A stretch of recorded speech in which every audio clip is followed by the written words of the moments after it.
Pak Jokowi saya tangisi. Kenapa mikiri rakyat sampai badannya kurus? Dan saya tidak terima Bapak waktu tadi. Biar saja saya mau dibully, saya tidak takut. Coba lihat Pak Jokowi ya. Saya suka nangis loh. Beliau tuh sampai kurus loh. Mikir kenapa? Mikir kita loh.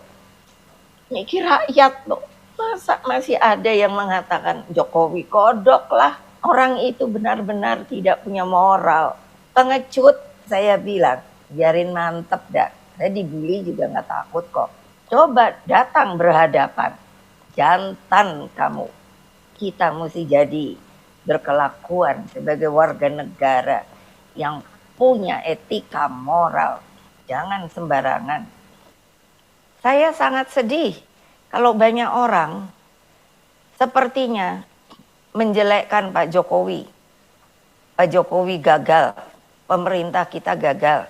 Saya hanya ingin orang itu sebenarnya datang baik-baik, bertemu dengan Pak Jokowi dan mengatakan kegagalannya di mana dan konsep dari orang itu untuk supaya tidak gagal seperti apa.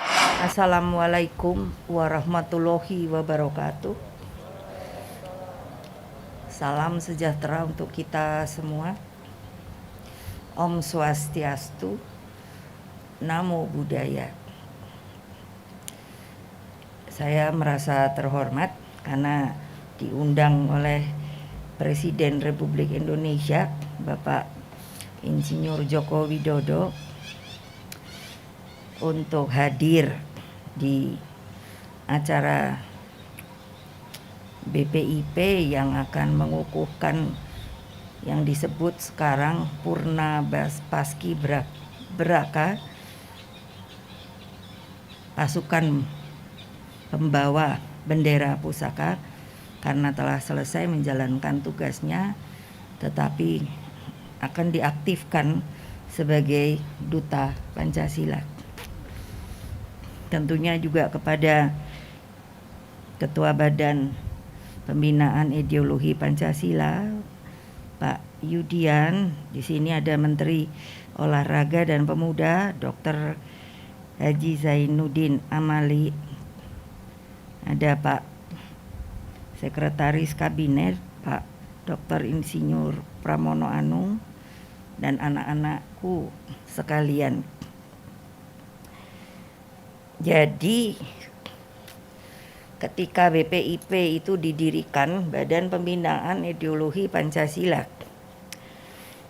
saya sebagai Ketua Dewan Pengarah BPIP langsung berpikir, karena saya setiap 17 Agustus dari dulu sampai kemarin pun diundang untuk penaikan maupun penurunan bendera yang sekarang sudah bukan yang asli. Saya pun sebetulnya purna juga, karena saya pernah menjadi seperti kalian pembawa bendera pusaka. Kalau saya waktu itu alhamdulillah masih asli. Saya yang membawa. Nah, saya berpikir sebetulnya berapa banyak anak muda Indonesia yang direkrut menjadi calon anggota Paski Braka dari tingkat nasional sampai kabupaten kota. Karena saya sering melihat tayangan-tayangan, baik saya mengikuti yang nasional, selalu melihat di TV dari provinsi, kabupaten, kota. Maka saya mencari informasi bahwa menurut catatan yang ada setiap tahun itu Bapak Presiden kurang lebih 25.000 calon. Jadi saya melihat ini tidak bisa lagi untuk tidak diaktifkan. Kalian sebagai pemuda-pemudi bangsa Indonesia harusnya, dulu waktu saya masih kecil, dulu ibu tinggal di sini. Dulu ibu pernah naik pohon ini. Itu nostalgianya. Tetapi pada waktu itu orang tua ibu selalu menggembleng. Yang selalu ditanyakan, kamu itu sudah tahu belum warga apa? Saya sudah pintar. Warga negara Indonesia. Bagus. Supaya tahu, ayah saya presiden pertama Republik Indonesia ini Bung Karno. Lalu dengan demikian kamu mau jadi apa? Saya mau jadi orang yang pintar untuk membantu mendirikan republik ini. Ayah saya tersenyum. Nah, bayangkan, saya tidak tahu sebelum ada BPIP, setelah kalian seperti sekarang, Purna telah melakukan tugas mengerek bendera kemarin 17 Agustus. Apakah setelah itu kocar-kacir? Nah, ternyata saya tanya kiri kanan, akhirnya saya diberi keterangan, saya tidak tahu dari kapan ada namanya PPI, Purna Paskibraka yang sudah purna. Jadi saya mencoba menghubungi mereka, menanyakan apa saja yang kalian lakukan setelah lagi tidak membawa bendera merah putih kita. Jadi saya mendengar, maka saya menjadi prihatin, karena bagi saya alangkah sayangnya. Padahal kalau dipikir kalian akan menjadi kader-kader bangsa utama yang tahu benar apa arti Pancasila, yang harus menjadi tameng daripada Pancasila itu. Tidak hanya digembar-gemborkan, tapi dilakukan, dilaksanakan. Itulah mengapa kami dari BPIP membangun untuk Purna Paskibraka ini menjadi duta Pancasila. Saya berkata kepada Pak Ketua, jangan sembarangan loh. Harus lewat testing yang ketat. Mengertikah pemuda-pemudi kita ini arti Pancasila, bagaimana melaksanakannya? Mengertikah mereka kalau ideologi Pancasila itu digoyang, apa yang kalian harus perbuat? Kemarin waktu hari Pekan Bung Hatta, saya mengatakan dulu orang tuh rasanya sama rasa sama rata, karena semuanya dipanggil Bung. Bung Hatta, Bung Karno, Bung Sahrir, dan lain sebagainya. Rasanya kok dekat sekali, sampai istilahnya yang di bawah itu pun Bung. Bung Karno dipanggil oleh mereka Bung. Tapi ada juga yang jeli itu Bapak. Ada yang bertanya pada saya, Ibu kan perempuan, jadi kalau panggilannya perempuan apa ya Bu? Bahasa saya enggak bisa jawab itu. Masa perempuan dipanggil Bung juga? Harus dicarikan kosakatanya. Sehingga dengan demikian apa? Pancasila itu bukan oral. Jadi kalau sekarang kebetulan kita tutup pakai masker, dia harus ada di hati kita, di dada kita. Kalian sudah ditempa untuk membawa sebuah bendera. Bendera itu bukan sembarang bendera. Saya tanya, kenapa warnanya merah putih? Itu mengambil simbol dari kerajaan Majapahit yang namanya umbul-umbul. Yang namanya umbul-umbul gula kelapa.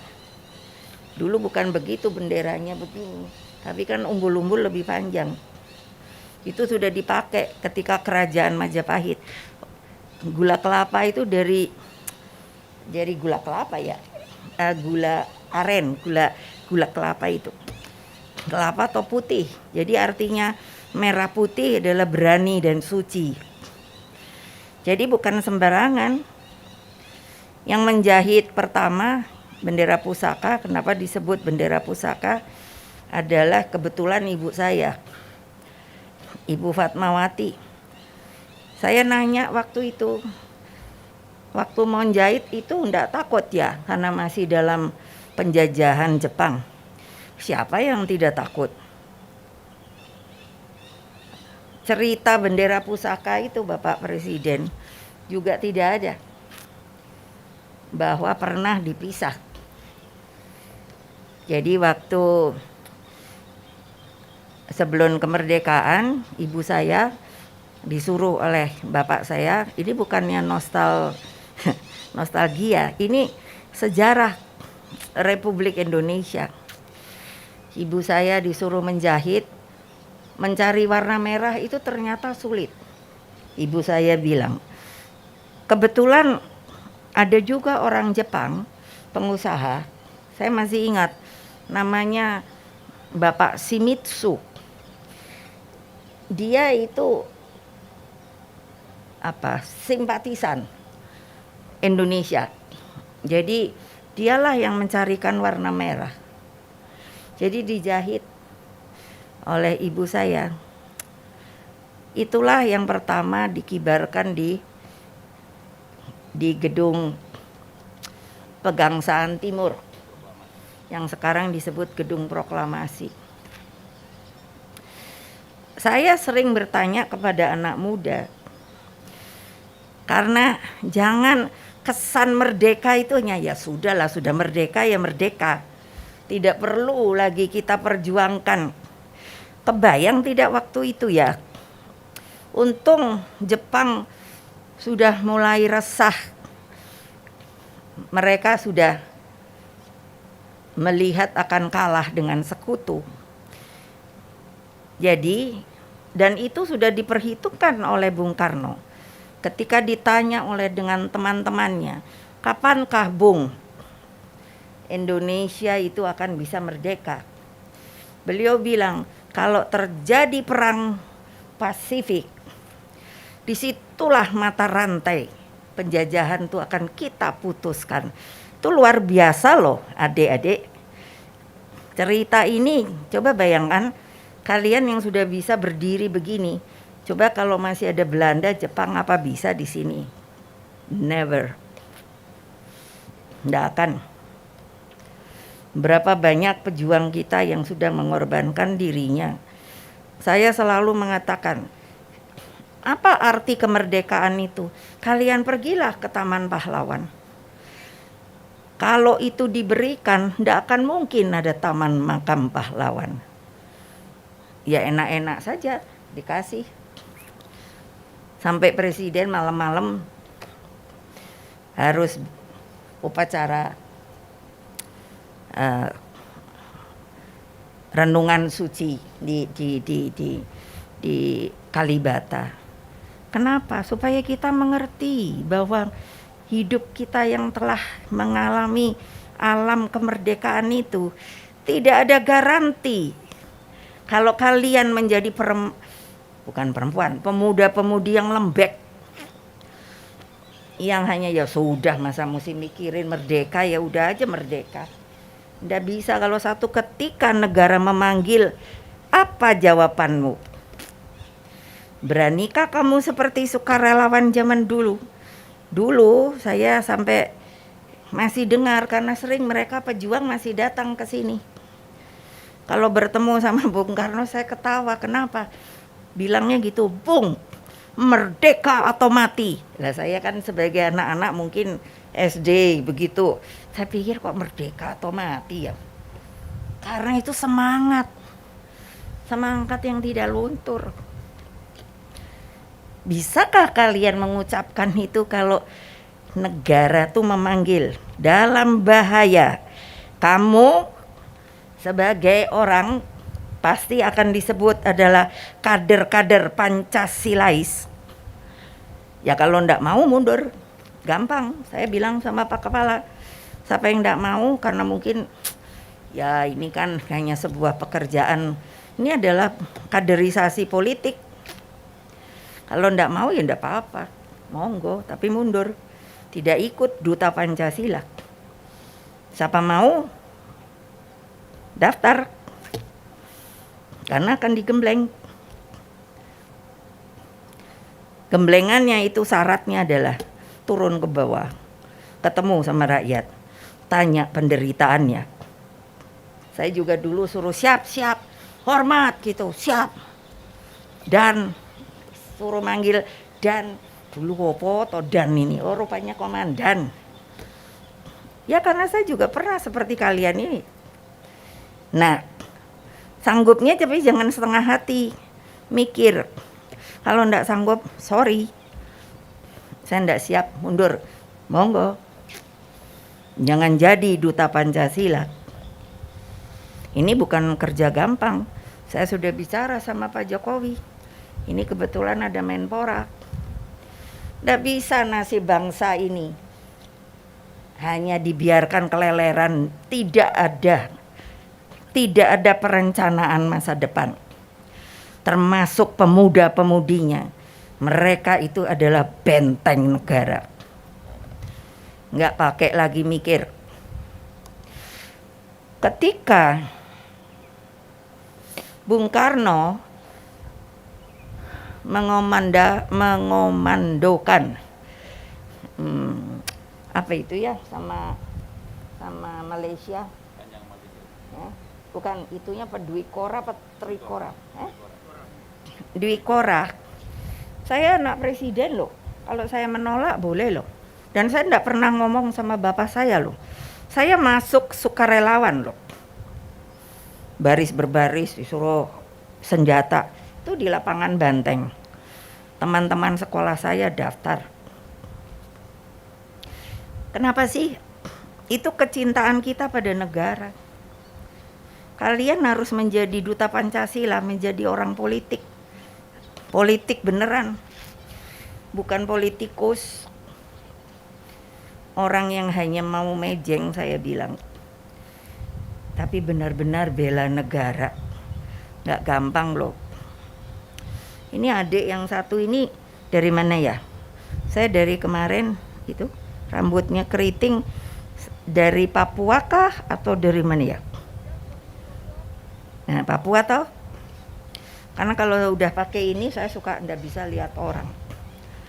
Dari Papua.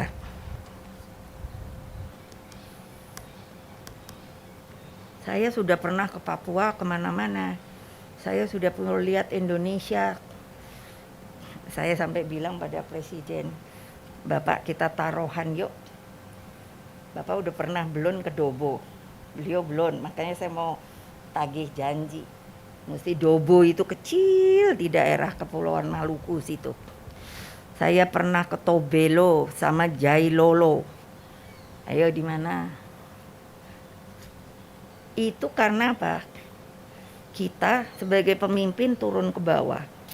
Lihat nasib rakyat kita.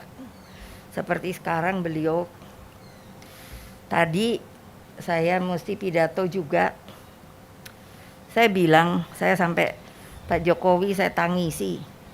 Kenapa mikiri rakyat sampai badannya kurus? Dan saya tidak terima Bapak waktu tadi. Biar saja saya mau dibully, saya tidak takut. Saya bilang, saya dukung Pak Jokowi. Ya memang iya, mau dibully 1000 kali enggak takut saya. Apa itu? Itu semangat perjuangan. Api nan tak kunjung padam. Membela negara. Jadi kalian tuh mesti kokoh, tegar, apalagi ya berani. Kalau ada orang mengatakan apa itu Pancasila? Ayo kita debat baik-baik. Cuman kamu udah pernah baca belum Pancasila? Dulu banyak mahasiswa menantang saya seperti itu. Saya bilang, mau, tapi kamu baca dulu lahirnya Pancasila. Kalau sudah, boleh debat kita. Saya tidak mau debat pokrol bambu. Nah, adik-adik, mau nggak jadi duta Pancasila? Kalau enggak, segera ketemu Pak Yudian. Pak, nggak sanggup deh Pak, kayaknya kok berat banget. Nggak mungkin ada yang mengatakan, kalau kita merubah ideologi kita dengan ideologi lain, saya bilang, pasti negara kita ambruk. Nggak ada namanya negara kesatuan Republik Indonesia.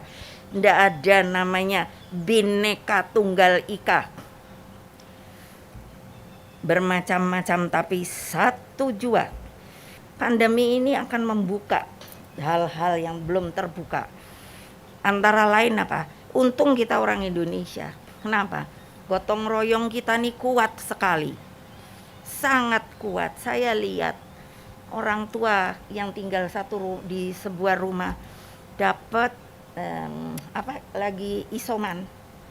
Itu orang-orang di sekitarnya gantian memberikan makanan buat dia. Itu gotong royong. Lalu mau dirobek-robek, mohon maaf ya, ibu biar udah tua begini, ibu lawan orang kayak begituan, enak aja. Kamu hidup di mana? Kamu ikut berjuang, pasti akan aku bilang gitu. Mana perjuanganmu untuk Indonesia Raya ini? Mana? Jelek-jelek saya masih ada.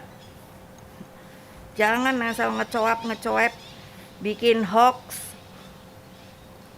Jadi jangan takut kalau dibully, biarin aja. Begitulah pejangan saya. Terima kasih banyak Pak Jokowi udah dikasih kesempatan. Jadi biasanya memang pidato saya kuat bisa sampai 2 jam dan lain sebagainya. Karena apa? Memberi semangat bagi anak-anak yang ingin mendengarkan saya. Demikianlah adik-adik, anak-anakku yang tercinta. Terima kasih sekali lagi dari Bapak Presiden atas kesempatan ini. Kami minta doa restu supaya BPIP bisa terus menjalankan tugasnya sesuai apa yang diinginkan oleh Bapak Presiden. Terima kasih. Wassalamualaikum warahmatullahi wabarakatuh. Om Santi, Santi, Santi Om. Biasanya kalau sekarang sedang bertugas sebagai BPIP, tadi sudah toh salam Pancasila.